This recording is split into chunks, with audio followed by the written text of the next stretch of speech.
Welcome to the Fine Print, ladies and gentlemen. My name is Caleb Teskey, and today I'm joined by Amy Lems from Vermont Organic Solutions in Norwich. Amy, pleasure having you on here. Thank you. Thank you for having me, Caleb. Now, our intro phone call turned into sort of a 2-hour marathon the other day. Yeah, we had some stuff to talk about, right? I wasn't sure if that was going to happen, but holy shnikes. Surprise, surprise. Would you mind sharing your 5-minute life story with us? Tell us a little bit about yourself. Sure. I came to Vermont as a teenager, fell in love, and basically stayed with a few little jaunts outside.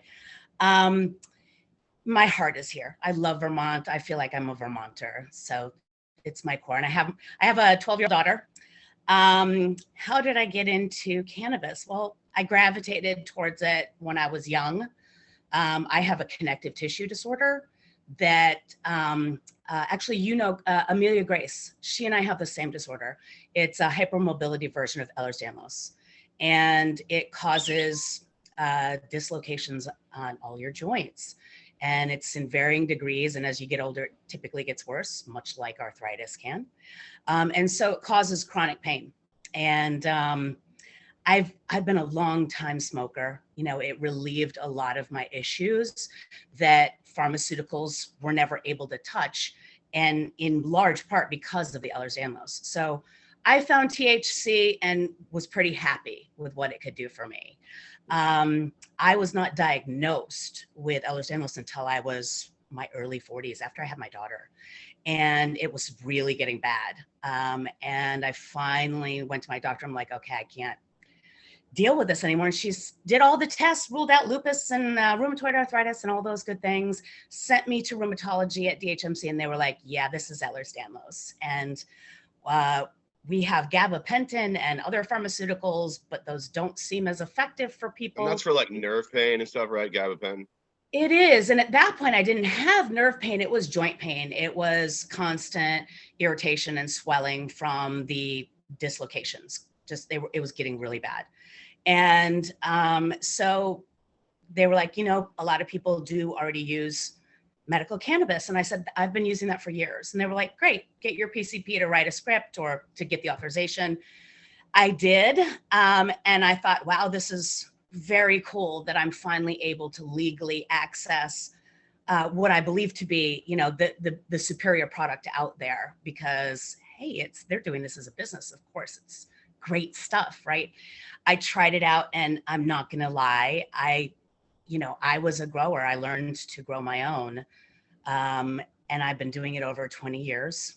I don't want to say it's completely, it's part of the legacy market, but only a very small part. I learned the craft from a woman about 15 years older than me who guerrilla grew. She had different outside grows, and she taught me the craft. And at that point I was growing, but I was good at it, and I liked it. And I could do the genetics I wanted and do it organic.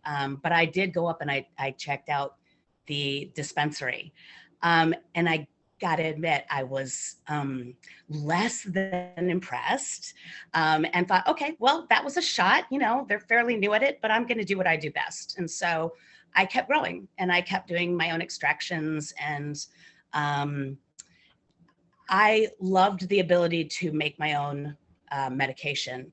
What I lacked. You got a medical card and then decided, well, I'm just going to keep doing my own thing because maybe I'm creating a product that works better for me. Yeah. I mean, the selection at our dispensaries, even currently, is really abysmal. I mean, they don't have a lot. If you look at other states' dispensaries and retail locations, even in the edibles department, they're going to have like a couple hundred selections to choose from. And here it's like one cookie, one brownie, a couple of different flavored water additives. And it looked like they were actually selling edibles from the other medical dispensaries, at least on some of the websites where I looked. Yeah, and that's possible. I mean, a lot of them are, owned by, as we know, the same company. And so they're going to set up shop and cookie cutter it in the places. They're the only game in town. So if you want an edible legally, that's where you go. But wouldn't you, as a medical patient, when you walk in, you want to see that big selection, right? You want to have a broad variety of things to maybe help certain conditions. Definitely. I mean, not only do I want to see, indicas and sativas, because I'm a sativa girl all day long, and I vape or I smoke, but at night that doesn't put me out. I have to, and I found the way to now get the exact dose that I need because of distillate, because of the concentrates. We test them. We now know exactly how many milligrams are in there. And I fine tune mine, and I take a 75 milligram dose at night. It puts me out for my full 8 hours. And it took a while to fine tune and figure that out for me. But I now know it. This is one of the great benefits about moving into that, regulated space, is that we're having access to high quality tested stuff. We're not exposing ourselves to, toxins and molds. And those are pervasive, especially in a more humid climate like we are in here. So, I'm grateful, really grateful that we're moving things to the legalized market. Not quite as quickly as I'd hoped. There's that ginormous hole that was left because of, putting caps on concentrates. The public is going to get them. They're going to get them, and they'll get them from the black market because they're not going to give them up. So the sooner we can get them into the regulated market, the better. Yeah, I thought that THC cap really just is going to make the black market concentrate just take off. It totally is. I mean, they're already killing it. It's already big because, again, I'm old school, so I smoke. Vaping is new for me. Dabs is foreign just because, and I learned how to make edibles by doing my own coconut oil and butter extractions, or I made, it's called Green Dragon with Everclear. So you can do an Before we get into your products, Amy, can I back you up a little bit? I wanted to ask you about going to Catholic school, and is Jesus disappointed with your cannabis making? What's it like? What's it like growing up in that environment? I'm curious. Well, there were parts of my family that were more religious than others.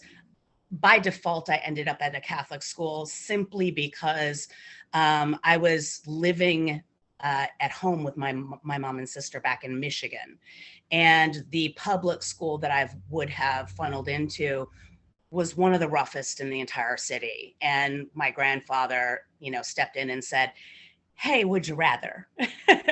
And I did. I went, and religion school, part of it, education. The sense of community was lovely. I will say then, and I'll say now, I am agnostic. I believe in higher powers. Do I believe in God? No, especially not necessarily God as a white guy, because that's, history doesn't even show that. So, so is God smiling on what I do? Yeah, absolutely. Absolutely, she is.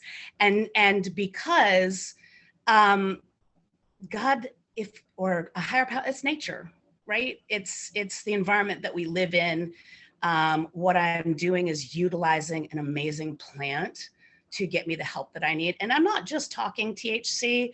You and I have discussed, I'll be glad when we can kind of get past the THC buzz, as it were, because I think the plant has so much more to offer, especially the state of Vermont, with losing, dairy farms. We have the ability to transition into growing for seed and oil and nutrition. You can make all the bioplastics out of the oil. We can make all kinds of building materials and clothing, fabric from. We could have sort of been an industry leader here and sort of pushed this to the forefront. I'm just excited to see this all happen. Truly. I mean, yes, I love the plant. I love my THC. It is what gives me pain relief. It calms me down. It makes me feel happier than I would ordinarily. I mean, when you're living with you get pretty crabby trying to function during the day. And, my daughter knows I'm fully transparent with my 12-year-old. And just like it's inappropriate for children to drink alcohol or smoke cigarettes or drive cars, it's inappropriate for them to be playing with cannabis because their brains aren't full. But I'm transparent. So, she knows what I do. And I think it's a better way to be, but it's my decision because it's my kid, sort of thing. Yeah. Everybody's going to make their decision on that themselves. But that one was mine anyway. You know, and that was sort of the environment we grew up in, you know, where cannabis was not like, nobody gave it to us, but they smoked it openly and it wasn't a big deal. Some like dad's cigarette smells funny, you know, it wasn't, they didn't go run away and hide it from us. And I think in a lot of ways, sort of later on in life, that was really helpful because like, yeah, like I'm not looking at it as this sort of taboo thing where we have to go like hide it from people, you know? That's where I'd like it to be. I'd like it to be out in the open so people could see it's not as nefarious as one might have been led to believe, especially the older generation. I'm 53, but the 60s, 70s, they're still, you know, they were exposed to 100% prohibition and reefer madness propaganda. So, you know, in their heads, they're still believing some of this stuff. It's one of the reasons I haven't jumped into retail. The town I live in is very educated, very wealthy town. And they're not convinced yet that it can be done the right way. Well, but I'm determined to show them it can. And I hope they give me the opportunity to open something, a small retail venue that would be complementary to the town that we live in and serve the people that live here and in surrounding areas, and done right with revenue coming into the town as well, you know. So I hope to be able to convince them of that at some point. Now, Amy, you also have a master's in business, is that correct? I do. I love learning. So I put myself through undergrad and graduate school, but I also, I had a cosmetology license since 1990. I love doing color. That was my thing. And it took me out of the game completely doing that 3 years ago when my daughter and I were in a life-altering car accident. It disabled me permanently. Sadly, I loved what I did and I love making people feel really good about themselves. And that was a way to do it and be creative. And I had a friend kind of step up to the plate and help me out keeping my business making products going, because right before the car accident, literally just a couple months before the car accident, I connected with a grower and sourced some CBD. Steph and Kendall at GrowPro in White River hooked me up. Still hoping they'll come on for an interview soon. They're good people. They've been in it a long time. They're really knowledgeable. They work really hard as advocates for the industry. And I haven't met Kendall, but Stephanie is super cool. Yeah. No, they're both good people. And they convinced me. They're like, well, why don't you give it a shot? You're already making all these others. And so I did. And our first product was the 4-ounce arnica and 850 milligrams of CBD with turmeric. And now that's got to have some someone with an anti-inflammatory or whatever, an autoimmune disease that causes inflammation. Turmeric is certainly one thing, but arnica is something that is new to me. Arnica is old. It's been around forever, and it's known as like to help with bruises, to help fade bruises, and to help relieve localized pain. So it was just a natural that those go together, right? And that was the purpose. That's why I put them together. I was dealing with chronic pain at that point, and you know, nothing topically had ever worked. And so I put this together, and I was like using it on myself as well as selling it in a retail location for a while. I was at GrowPro, and the proof was in the pudding. You know, CBD was really expensive at that point, and the bulk of the cost, like I had to retail a 4-ounce jar for $96. That sounds. And I was like, anything, I got to do anything to get the price down because I can't afford $96, and I'm the one that I want to be able to buy my own product. I want it affordable, right? So that was the main goal at that point. I did source CBD from one of the early processors in Vermont, and they were far less than professional in dealing with them. And I got my products going and things were rolling, and I just kept having problem after problem, and they went bankrupt. No surprises. But East Fork Cultivars out of Oregon, who has been in the game, they're 6 years ahead of us, right? And so the market had equalized and leveled out, and the price for their CBD was affordable. I mean, I say that I had to buy it by the kilo to get the price point that I was looking for. So it was a huge expenditure at first, but it allowed me to drop the price so dramatically and make it affordable. So now, almost 4 years later, our Arnica and 850, our starter, went from 96 to 36. And we're making Arnica and 1500, and we're making Arnica and 3000. So, and the reason that we've sort of upped to the milligrams is because it works. And I know personally, anecdotally, because I take it to my massage therapist and she gives me a massage with a high dose. Oh, awesome. And I never have gotten off the table easier, and it lasts for like the full 24 hours. That's I'd love amazing. it to last longer, but it was a revelation to me by using it. Oh my God, this works so much better. So I now have liniments that go from 500 milligrams for a 4-ounce bottle up to 4,000 milligrams. And it gives you different price points. Not everybody's going to need the high dose. And why make you pay for it if you don't need it? So we have several different strengths of what have become our really popular products to hopefully be able to offer stuff for anybody with any level of issue. Now, Amy, you asked me for my address. Did you send me some products? I did. Again, the proof is in the pudding here, right? So while it's expensive and it's time consuming to make up sample packets of stuff, we on our website, you can order our sample. We'll give you 15 different samples of our products if you pay the shipping, which is $6. So we're sending $20 to $25 worth of products. Do you want some shipping money? No, man. You could have asked. What you're doing for me is I have a hard time getting out and being social at the mixers. That Friday night up at Cambridge, Cannabis with Dusty and the crew was amazing. I mean, those guys are great. I enjoyed myself. I felt like I was with my tribe, and that was one. But I paid for several days afterwards. It takes me down really hard to go be social and be up and moving and stuff like that a lot. And so I pay for it. So when I met you there and then I saw what you were doing on YouTube, I just immediately started searching through and watching all of the videos, and it was introduced. You've been watching. Yeah, totally. And it introduced me to a lot of people that I'd heard about, that I was following, that maybe were following me, and we were having some interactions on Insta.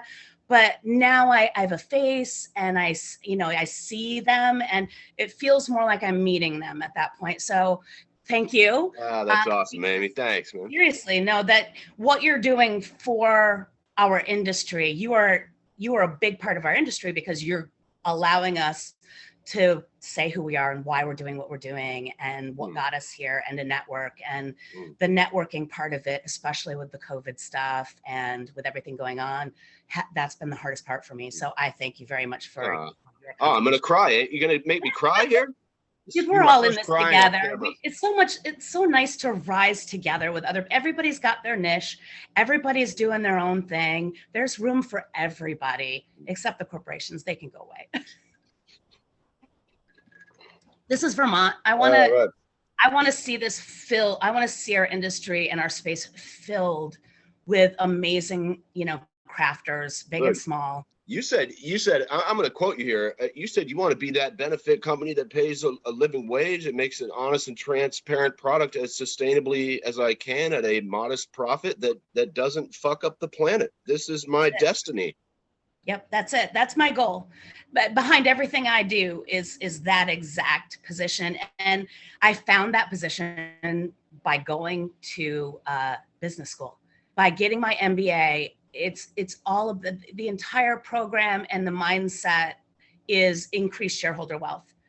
And if you look around, you see exactly what's happening, which is, our society is crumbling because it's all commercial, and it's not good for the planet. It's not good for the employees, and it's not putting a good product out for the people who are wanting it. It's putting a cheap, profitable product out.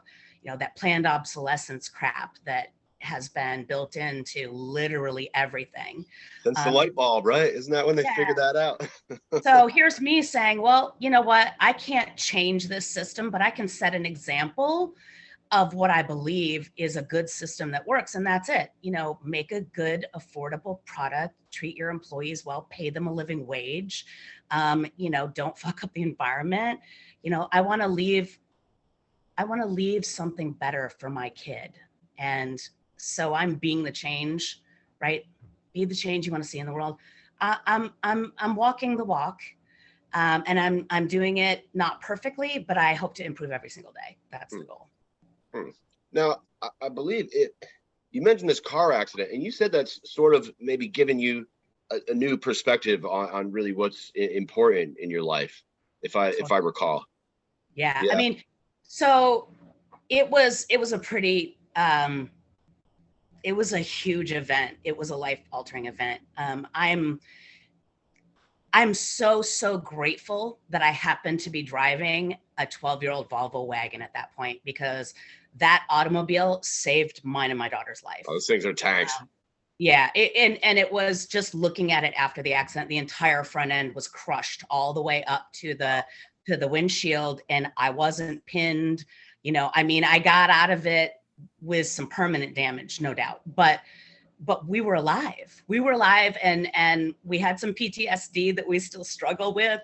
It's hard to get in a car at night on the highway because that's where it happened on Christmas Eve of 2018 of all times, right? Damn. And the damage from the car accident coupled with my Ehlers-Danlos is what made things permanent. Because you damage us and we don't fix right. We grow a lot of scar tissue, and it's not a fun. So permanent damage from stuff like that is pretty devastating when you have Ehlers-Danlos. And between the accident and having to come to terms with the fact that I wasn't going to be fixed and that I had to find a new way forward, you do a reset. And you can either circle the drain and say my life is over and I'm just fucked, or you can say I am still alive and my kid's still alive, and I just need to find my new path and stop mourning what was, right? So it was a reset, and it was a reset in my mind and my daughter's mind that helped us get through COVID and just sort of weather the storm. And then the business stuff and going from selling in stores to now mostly online, having to do that pivot.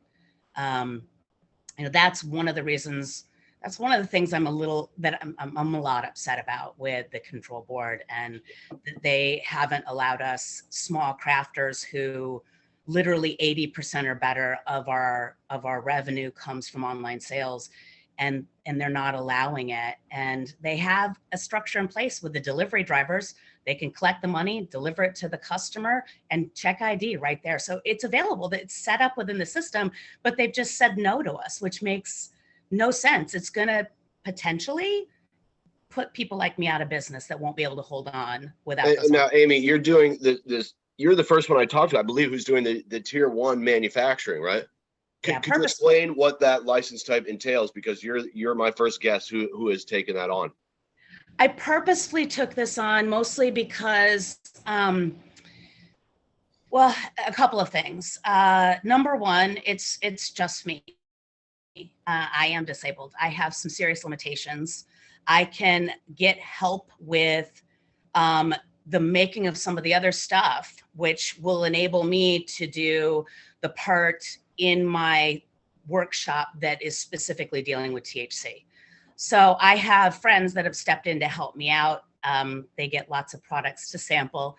They won't be able to do the THC end of it because it's just only going to be me, but we've got it worked out where they're able to do all of the support stuff so that I can do just that. And it's small. And here we are. At best, I'm going to be able to get things out October 1st. I don't see that happening.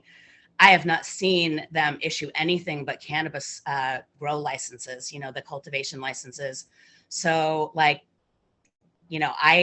haven't seen any processors, I haven't seen any other manufacturers get licensed. I haven't seen any, bless you, wholesalers. I thought they were going to start rolling out manufacturing September 1st. So I think that's happening soon. We'll see. We'll see. I could be wrong about that. Don't quote me.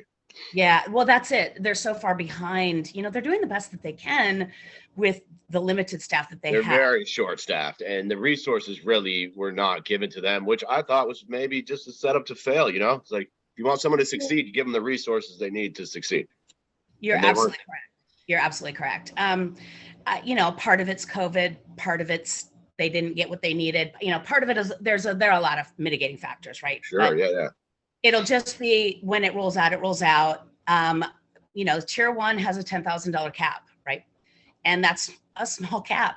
I know absolutely unequivocally, I'm not going to hit that this year because they're not going to be up and going, for the last couple of months of the year. And in my conversations with the Cannabis Control Board and Jeffrey from Vermont Growers, my concern was being penalized if I do go over that cap. And my understanding are you a member of VGA? Yes. Oh, definitely. Yeah, they're advocating for me, and I'm providing them as I can to be supportive of that. Jeff's good. Jeff's good at what he does. Yes, they're incredible. That they've been really amazing with advocating for us, and I really appreciate all that they're doing. That's amazing. But my understanding is I won't be penalized if we do go over that $10,000 cap, but that they'll expect at that point that I will go to tier 2 in the commercial kitchen. And sure. So, that's the goal. That is the goal. Is that the goal? Yeah. Yeah, but there are so many unknowns right now, mostly because I can only sell to retailers and wholesalers. I can't sell directly to the public. Not even topicals and stuff. You can't sell that kind of stuff to the public. Not THC. Nada. So, yeah, I hope that changes as well, because can you maybe run through, sorry to interrupt you. Could you run through the product line that you would like to offer? I know you mentioned a couple things, but maybe you could run us through your entire product line real quick. Sure. I began making CBD topicals and edibles and having them mirror what the plans were for the THC. And so that being said, and I use the topicals, the CBD topicals, and nothing works better. I started using them after my accident. It was a light bulb moment. They were amazing. They work well. Put samples in people's hands, they use it.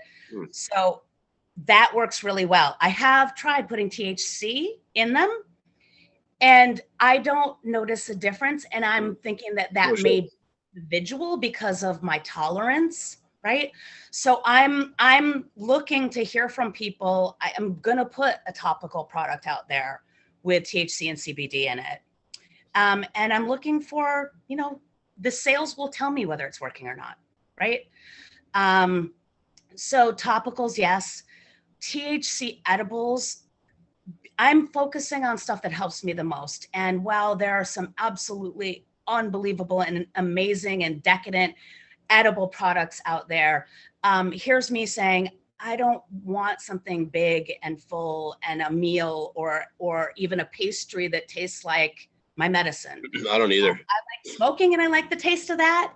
I don't love pot tasting edibles. It takes me back to 1986. The taste sucks. It doesn't taste good.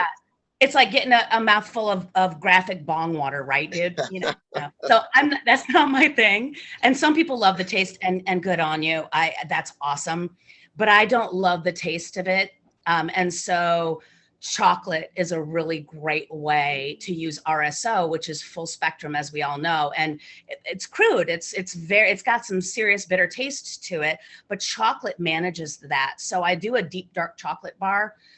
And they're small. The pieces are 5 milligrams a piece. They're small. You're not getting a huge dose of sugar.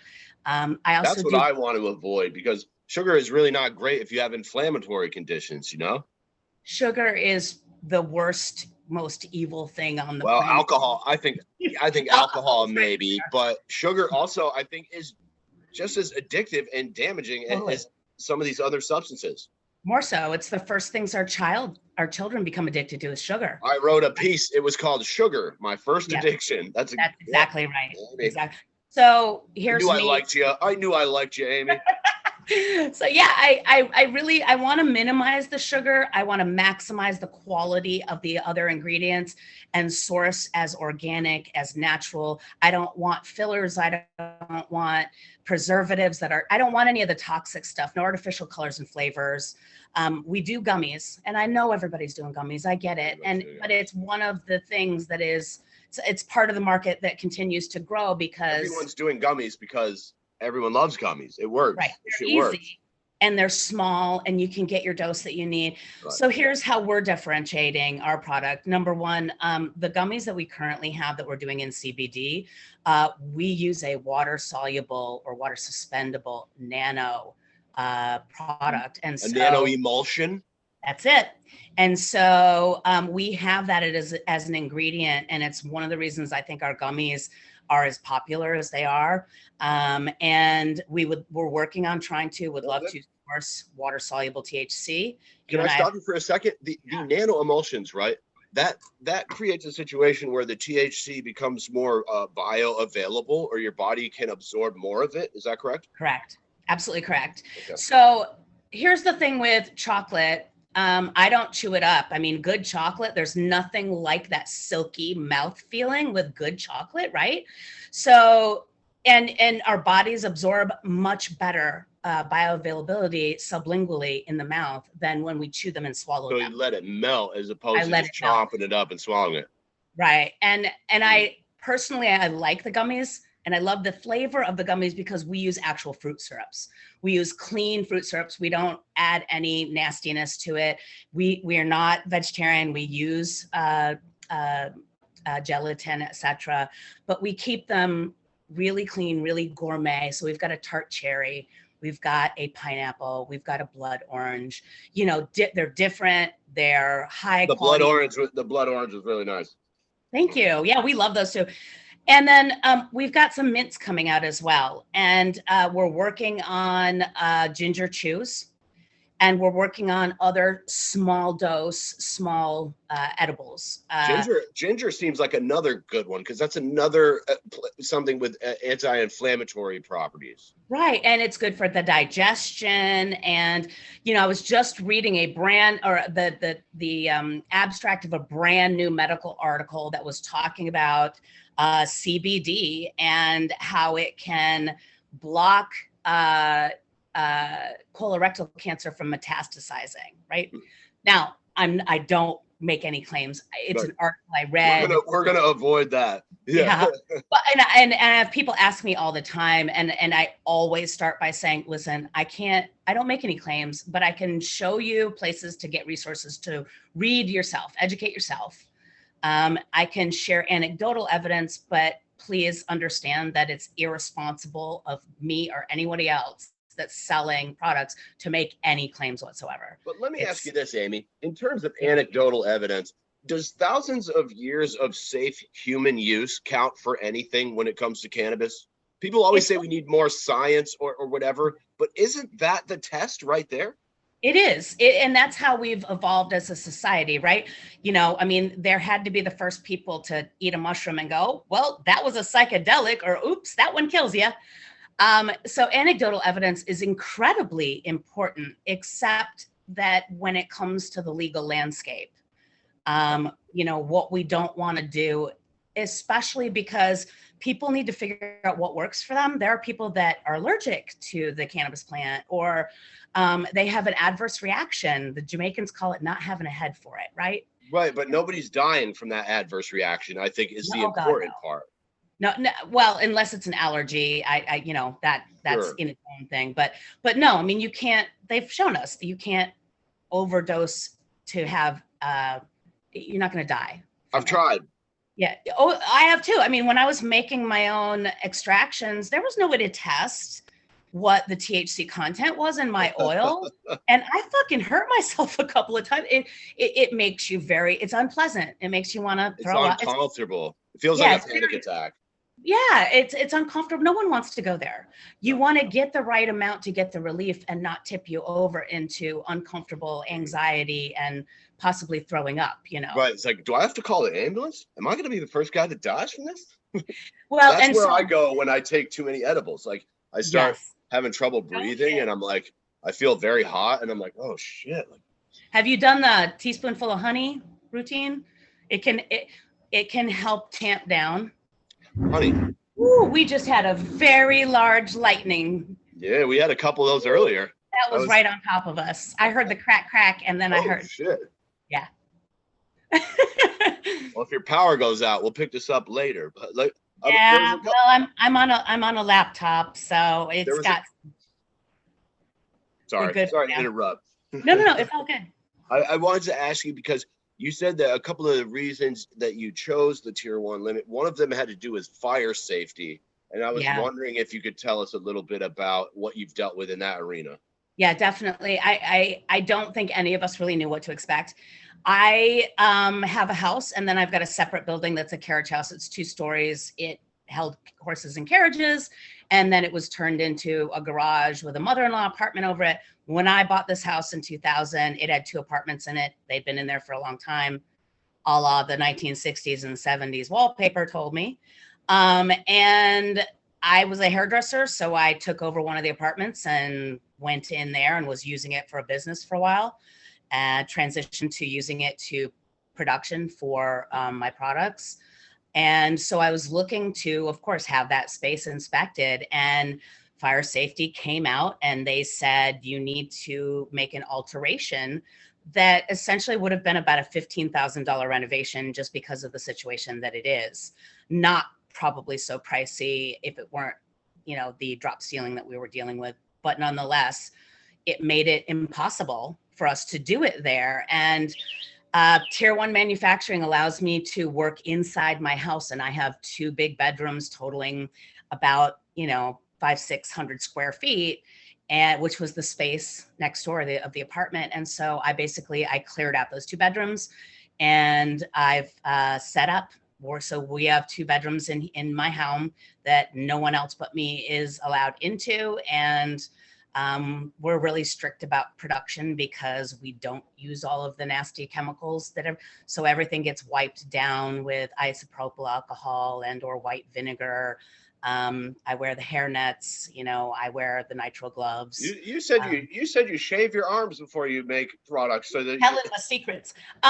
It kind of grosses me out that if you're cooking, right, and you're in the kitchen and you're working with your hands, and I'm sorry, most people have hair on their body. I'm typical, Irish lily white girl, and I have very fine hair, but it's hair there, and I don't want any of that in the stuff we make. So typically, especially before I'm doing something edible, I will do that, because the last thing I want, oh my God, that would be horrible. Yeah. Now, Amy, you said when you're not working, you're spending time doing research on your computer, or things of that nature. You're just trying to educate yourself. What kind of things are you researching, reading about? Partly, I'm paying attention to what's going on in the other states that are way ahead of us, and looking at what works and what doesn't, and what in that process, from the time they had the legal regulated market, what humps did they have to get over, and what got them through it? Because I would like to be part of, the transition that brings our industry up to par quicker, so that we can get, the customers the product they want, and we can keep as many Vermonters in the industry as possible. I really would like to see the small operations do well, and I think they're the ones that get squeezed the hardest, the fastest, especially when things are rolling. We have limited capital, and there are some people that are putting themselves big into debt. I've set caps for what my tolerance with that is. I have a 12-year-old daughter. She comes first. This is my love and my passion, and my reason for being on this planet is, I believe, the cannabis and hemp and my kid, and not in that order, my kids first, but but yeah, I want to do this because I feel like I have something really good to offer. I'm keeping our footprint really small. I don't need to do everything. There are a lot of people out there doing a lot of really good things. I'm really focused on doing the stuff that I'm looking for and that I think a lot of other people are looking for. So we'll see what happens. And you're one of these people who has spoken sort of about the stigma attached to the cannabis community. Are you still seeing a lot of that in your day to day, or Totally. you know, I know I do. Yeah, it definitely. I mean, the fact that the town that I live in has a wine and spirits, and the guy running it has knowledge like a sommelier, right? Our people love to go in there and spend hundreds and thousands of dollars to buy his high quality curated offerings. And I believe that I can do that in a retail situation, but people's heads are not there yet. They haven't seen it be okay. They haven't seen it be pervasive within the community and society yet. And they're still buying, you know, the old propaganda, you know, which a lot of money was spent to vilify it, you know, because there were other industries that were profitable if they did vilify it and prevent it from coming to fruition. And you can't just, you know, turn that off by giving people facts, as we've seen with a lot of the political landscape. So, you know, if we could turn them off with facts, I've already solved everything. Right. That's exactly right. So yeah, if it were just about facts, it wouldn't still be there. But it's about misinformation and about a mindset and generational. I mean, again, I'm 53. People in my generation, for the most part, you know, I grew up, my folks hid it from me and they did it, right? My friends smoked it. You know, I probably started I tried it once when I was 14. It freaked me out and I didn't try it again until I was 18. No shit. And then I realized the first time didn't go well for you. No, I was totally anxious, and my brain was not developed enough to handle it, right? It just wasn't, and it wasn't a safe environment. I didn't know how much I was taking, you know, and this is why I'm transparent with my kid. Like, you know, I've told her, she knows all about the CBD, and her friends buy some of my conventional products at Dan and Witt's, you know, my lip balms and shampoos and things, and she gives them away as presents. So she talks to people about it. And you say she also has eczema? Maybe they treat it with some CBD? I do. I made a CBD topical body butter that, I mean, that's where we originally started out back in 2010. How has that worked? It works great. I started out making a body butter for her. It took care of the eczema. And then when we were able to add CBD to it, we don't see it on her anymore at all. I really? mean, it went away. To enhance the efficacy. Again, anecdotal. But that's if we collect enough anecdotal stories, we have a pattern. So right, which is why I keep giving it away. Keep telling everybody about it. Try it. Proof is in the pudding. I still have a little bit of psoriasis in a couple spots, and I'm going to try it for sure. If that happened to be in what you sent me, the butter is not, because it is a temperature sensitive product. It can't be made in the heat of the summer. Sure. That being said, usually September 1st is when we start production of the butters, cool. Because the winter months. I'm going to come see you. I got some coming your way. And I believe you said you come down to DHMC often enough. So we'll have to get together and I can hook you up. Now, Amy, you said you also grow tomatoes and make your own salsas. Totally. We love tomatoes and peppers and herbs, and love to make our own salsas, love to make our own marinaras, pickles. I'm going to throw another couple of quotes at you here that you said. This was one of my favorites. You said, it doesn't have to be fake it till you make it. It could be practice till it feels natural. Yeah. And that's not from me. I gleaned that from different people in motivational kind of speeches, you know, we all look for motivation in places, right? And for some enlightenment and answers to stuff we don't know. And I realized you don't have to be perfect at something to have it add value to you and to your life and to other people's. And I tell my kid this too. Of course, you're not going to do it right the first time. Nobody ever does. That's not how it works. You know, you just keep doing it and you learn ways that it doesn't work. And that's just as valuable as learning the ways that it does. So trial and error, and do the best that you can. Do the best that you can with what you've got at that moment. Another one of those I picked up from somebody else. And you said the failures can be your most valuable learning experiences. Yeah, I mean, listen, I don't think we have failures. I think you win or you learn, right? And I learn constantly. You have happy accidents. I have serendipitous. Yes, serendipity is definitely part of it. And you know, some of the stuff isn't so happy, like the car accident, but everything, the mind reset and the products and the revelation that my arnica and CBD works amazingly well for nerve pain, because I had a horrible brachial plexus injury, and it just was like it's like a buzzing, it's like a fire, you know, in my upper chest, numbness going down my fingers, and I still have remnants of that over 3 years later. But it flares when I'm tired, when I'm doing too much, when the barometric pressure is low, when I've used all my fucking spoons, right? I can put that CBD on and smile because something I made works and it helps me. And that just tickles me in all the right places. All right, Amy. I want to ask you this. When we spoke on the phone, you said you was looking for maybe distillates and rosins. Yeah. And I know a lot of people watch this, and I was thinking maybe we could connect you with some folks. I know I threw a couple names at you, but those are products you're looking to purchase to make your products.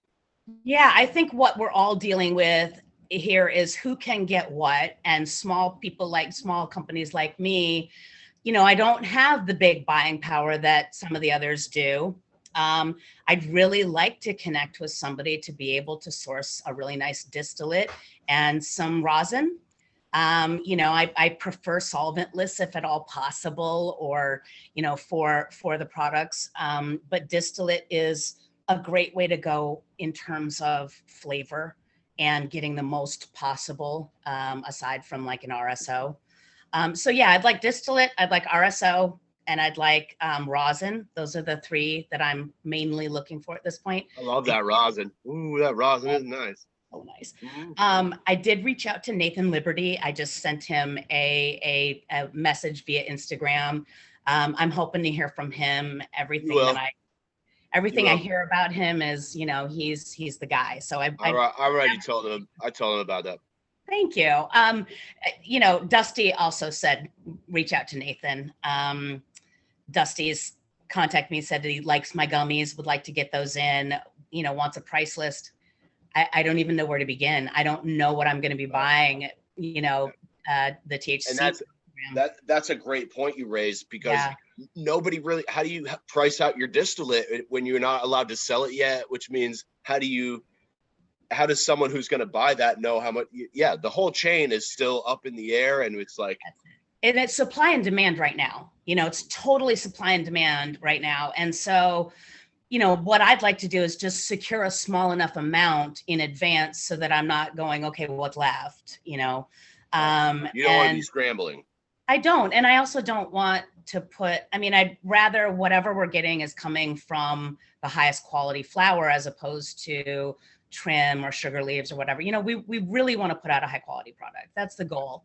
And the terpenes and all of that matter to us as well, because in the long run, that's going to provide some of the pleasure from the product, is that full spectrum with all the terpenes, et cetera. So love to source that, and water soluble. My understanding is that we've got somebody doing a water soluble. As a matter of fact, I met somebody at Dusty's on Friday night. Do you know who the guy was? He had the beautiful blue-gray pitty, a little female pitty. And he was tall, longer hair with a beard. And he had the THC beverages in the black can. That's who that guy was. Chris Shabo. Chris, that's it. Freedom Flower. I got to write that down, because I didn't come back with his information. So say it again. Chris Shabo, Chabot.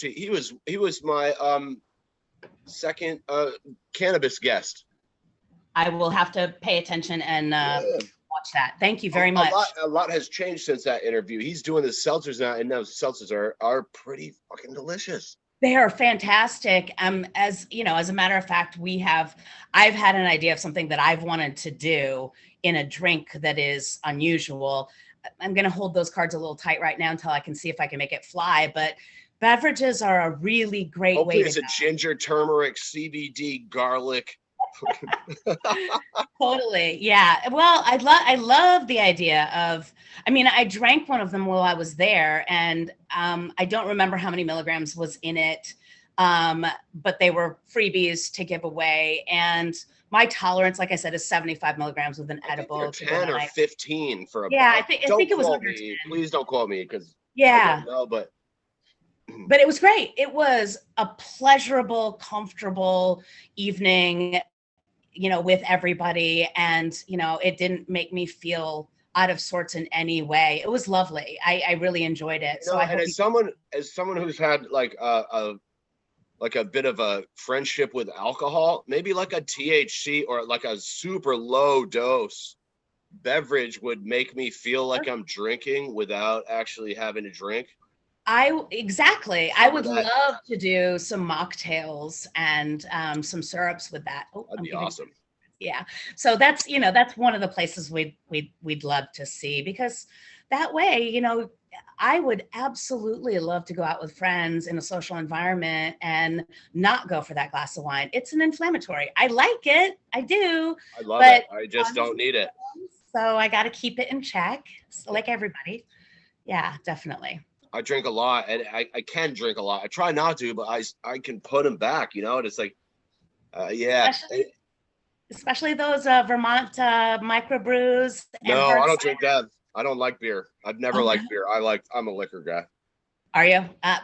I'm liking the hard kombucha, and I'm liking the hard ciders. I love cider. Cider, yeah. I could do. Amy, let me ask you this. Have you dealt with any of the other issues? I want to ask you about some of these sort of auxiliary side issues, banking, insurance, zoning. Have you dealt with any of that kind of stuff? Yeah, that's a huge headache. It's a huge headache. How about banking? Let's start with banking. The Safe Banking Act absolutely must pass, because what's happening is basically what we're being told is that in banking is that we're gonna pay a large amount just to have an account with them, let alone, the fees that are associated with it. And so I needed to be insured also for my CBD products. And that started going through the roof a couple of years ago when we got into it. And it went even higher this year. Paid $4,600 for my insurance for a $10,000 cap on my tier 1. So $4,600 goes for my insurance, right? So this is why if sales don't escalate quickly, it probably will put us out, because the cost of insurance is just so high. And I asked them, I said, okay, at what point does my premium then start to go up? Like what sales? And they were like $250,000 or more before it goes up from that $4,600 base premium, right? So insurance is about $200,000 and still spend the same amount on insurance as if you're selling 10,000. Yep. Wow. Because there's no regulation, which is exactly why we need the Safe Banking Act. We need it to pass, and it's gone through 6 times, and the Republicans don't want it to happen, so it's not happening. They want dangerous banking. Yeah, and I get that. They don't want to be processing transactions that the federal government has a right to drop in and seize, and I get that. Yeah, as if that never happens in America. You're right. So banking is absolutely a problem. Absolutely, and insurance is absolutely a problem, and it's a problem because of the lack of federal regulation on both of those issues. And so, does it seem like the banks are sort of taking advantage of that to charge people extra money? They're profiteering. I mean, they can deny it all they want, but they're profiteering. That's what's happening. They're making bank. It's like the dispensaries. They're the only dog in town that's legal. They're going to make bank. And then when better stuff comes through, a la us, they're probably just going to move on. They're going to move on to the next state that's opening medical, and they're going to make bank there for a few years while they're the only dog in town. It's a pattern. Just watch. You know. Mm. And what about the zoning? So you don't have, you're just working out of your house, right? So you don't need to deal with any of that zoning bullshit. You know, the interesting part about the zoning, because I questioned the gentleman that came out, was that they don't have jurisdiction over my house unless I've got employees going in and out of the house, and it's not just me. And they don't even have jurisdiction if I decide to take over both of the apartments in the carriage house and use the carriage house, the entire carriage house, as production. They don't have jurisdiction unless I have 3 or more employees. So it was just by happenstance, and the fact that it's a public building because it's got an apartment rental in it and a business in the other one. So now it's going to be both apartment rentals, which is good. It'll provide me with some passive income, you know, to keep me going, so that hopefully, you know, things do take foothold in our industry and I do well. And I'm only looking to do what I can do and make a modest profit and be part of an industry that I love and, you know, contribute to. Mm-hmm. I've got a couple notes here at the end. We're getting towards the end here, Amy. What are you sipping on there? That looks orange and weird. What's in there? It is. I don't know if you've tried Spindrifts. I like the fizzy water, but the flavored stuff is not usually flavored. It's just got smelly carbonation in it.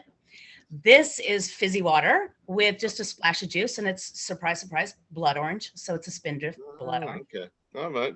Would only be better if I had some water-soluble THC in it. Sorry, I had a coughing attack there.